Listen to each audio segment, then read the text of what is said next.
नमस्कार दोस्तों। आज हम समझते हैं कि सेवेंथ हाउस में अगर अलग अलग प्लैनेट्स आते हैं तो किस तरीके का रिजल्ट मिलता है आपको।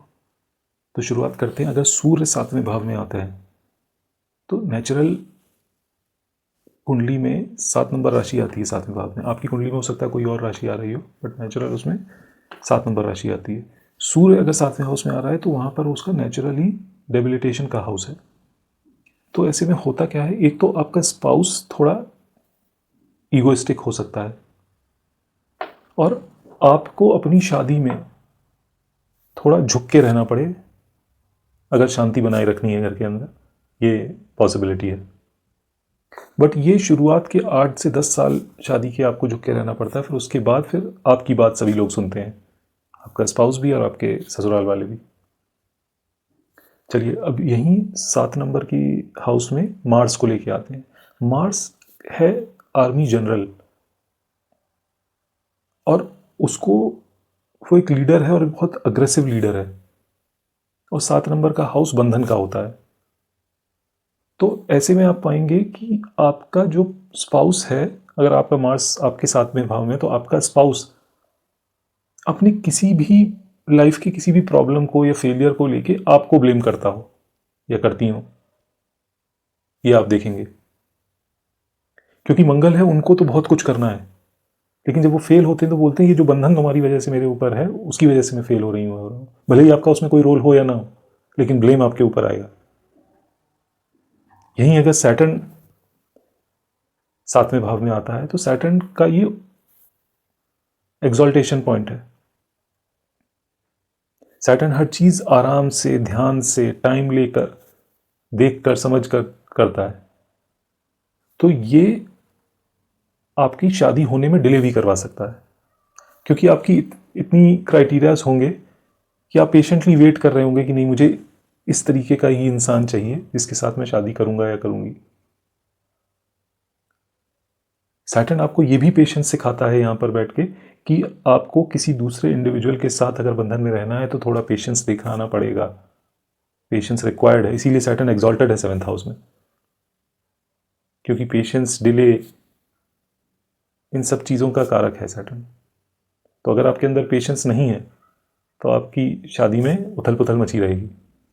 और इन जनरल आप ऑब्जर्व करके देखिए, दोनों लोगों में से अगर किसी एक में भी पेशेंस नहीं है तो उनकी शादी में प्रॉब्लम्स आती हैं।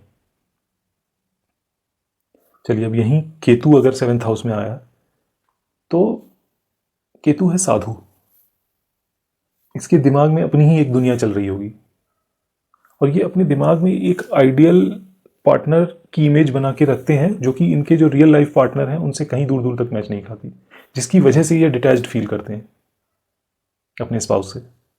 बट क्योंकि केतु क्यूरियोसिटी का भी कारक है, तो अगर यहीं इनका पार्टनर बहुत इंटेलिजेंट है, जो इनकी curiosity on different things satisfy करता रहता है, या फिर रिलीजियस है, स्पिरिचुअल है, क्योंकि केतु स्पिरिचुअलिटी का भी कारक है, तो फिर इनकी शादी में उतनी दिक्कत नहीं देखने को मिलती है, वरना अदरवाइज ये डिटैचमेंट फील कर सकते हैं। यहीं अगर केतु की जगह राहु 7वें हाउस में अगर आता है तो ये व्यक्ति अपने स्पाउस से बहुत ज़्यादा अटैच रहेगा या रहेंगी, लेकिन सबसे ज़्यादा डिससेटिस्फाइड भी उन्हीं से रहेंगे। इनको रहना भी उनके साथ है, लेकिन वो खुश भी नहीं है उनकी आदतों से, हरकतों से, ये देखने को मिलता है। अब अगर जुपिटर, गुरुदेव बृहस्पति 7वें हाउस में आ जाते हैं तो ऐसे इंसान को बोला गया है कि गृहस्थ जीवन में एक साधु फंस गया हो जैसे। इनके स्पाउस को लगता रहेगा या इनको खुद को ऐसा लगता रहेगा कि इनको सब कुछ छोड़ छाड़ के बस कहीं चले जाना है और एकांत में रहना है, स्पिरिचुअलिटी को पाथ अपनाना है। But because of the responsibilities that they have in their lives वो कर नहीं पाते हैं। तो इसीलिए जब जुपिटर 7वें हाउस में आता है तो ये भी बोला जाता है कि ऐसे लोगों को ज़्यादा पूजा पाठ नहीं करना चाहिए, क्योंकि जब ज़्यादा पूजा पाठ करते हैं तो उस तरफ इतना ज़्यादा इंक्लाइंड हो जाते हैं कि अपनी मैरिड लाइफ की जो रिस्पॉन्सिबिलिटीज़ हैं उनसे भी कतराने लगते हैं, उनको छोड़ के भागने का मन करता है इनको। तो इस वजह से वो नहीं करना चाहिए इनको। अब यहाँ पर लेके आते हैं चंद्रमा को।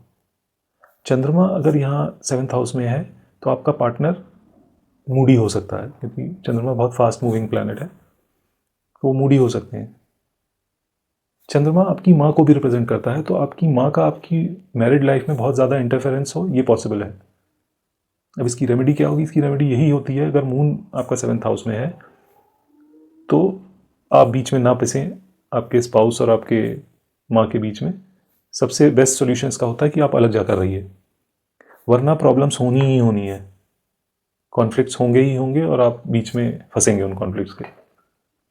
इसका कोई और सॉल्यूशन नहीं है, जहाँ तक मेरी नॉलेज है। और किसी के पास हो तो कह नहीं सकता, बट मेरी समझ से ये बेस्ट सॉल्यूशन है कि आप अलग जाके रहिए, वरना कॉन्फ्लिक्ट्स कुछ ना कुछ चीज़ को लेके होते रहेंगे। चलिए अब लेके आते हैं बुध को यहाँ पर। मरकरी प्रिंस है, एक बच्चा है, तो मरकरी जब यहाँ पर आता है तो अच्छा 7th हाउस आपके बिजनेस का भी है, तो आपका बिजनेस एक्यूमेंट बहुत अच्छा होता है अगर मरकरी 7th हाउस में है। आपको करना चाहिए, ट्राई करना चाहिए बिजनेस। और मरकरी यहाँ पर है तो ये यूजुअली देखा गया कि आपके स्पाउस का नेचर थोड़ा बच्चों के जैसा होगा, हंसी मजाक करने वाला, खुश रहने वाला, दूसरों को खुश रखने वाला, वैसा नेचर हो सकता है। आपका स्पाउस इंटेलेक्चुअली बहुत शार्प होगा, उनको किसी भी चीज़ को एनालाइज करना है, आई फॉर डिटेल उनकी बहुत अच्छी होगी। हो सकता है एक परफेक्शनिस्ट का एटीट्यूड रखते हो। तो ये था मरकरी अगर 7th हाउस में आएगा। और अगर वीनस आपका 7th हाउस में आ रहा है तो वीनस अपने ही घर में आके बैठा है तो उतना प्रॉब्लम नहीं देगा, ठीक ठाक सब कुछ चलता रहेगा, आपकी शादी स्मूथ रहेगी, क्योंकि वीनस आपकी शादी की क्वालिटी भी है। वीनस आपके स्पाउस को भी रिप्रेजेंट करता है, वीनस आपकी शादी की क्वालिटी भी है। तो जब अपनी स्वराशि में और अपने नेचुरल हाउस में वीनस आता है तो उतनी समस्या देखने को नहीं मिलती, अनलेस अनटिल किसी मेलिफिक प्लैनेट्स का बहुत ज़्यादा मेजर इन्फ्लुएंस हो उसके ऊपर। तो ये था दोस्तों सारे प्लैनेट्स एक एक करके कि 7th हाउस में अगर आते हैं तो किस तरीके का रिजल्ट्स देते हैं। कमेंट करके शेयर करिएगा अगर आप लोगों ने किसी की भी लाइफ स्टोरी इस सब चीज़ से रिलेट करती है कि नहीं करती है। बाकी ऐसी और इन्फॉर्मेशन के लिए, प्लैनेट्स को डिफरेंट हाउसेज में अलग अलग राशियों में समझने के लिए जुड़े रहिए मेरे साथ। धन्यवाद।